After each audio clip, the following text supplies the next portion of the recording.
సాక్షాత్తు కైలాసనాథుడే కొలువుతీరిన క్షేత్రం. ప్రపంచంలోనే అత్యంత పురాతనమైన ప్రాంతం. పరమేశ్వరుని త్రిశూలంపై ఏర్పడిన నగరం.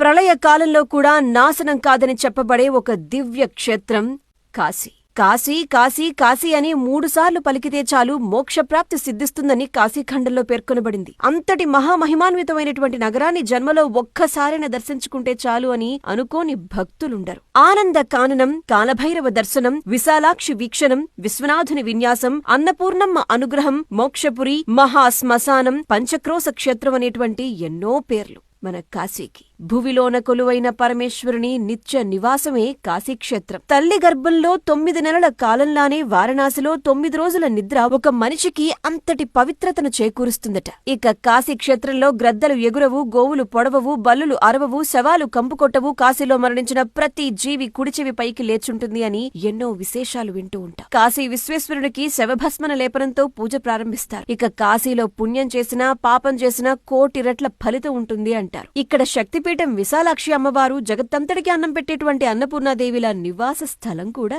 కాశీని. దేవతలు, ఋషులు, రాజులతో పాటు ఎందరో వారి తపశ్శక్తితో నిర్మించినటువంటి 84 ఘాట్లు కాశీలోని గంగమ్మ తీరాన కొలువయ్యున్నాయి. అంతటి అద్భుత క్షేత్రాన్ని దర్శించుకుని పావనం కావాల్సిందే.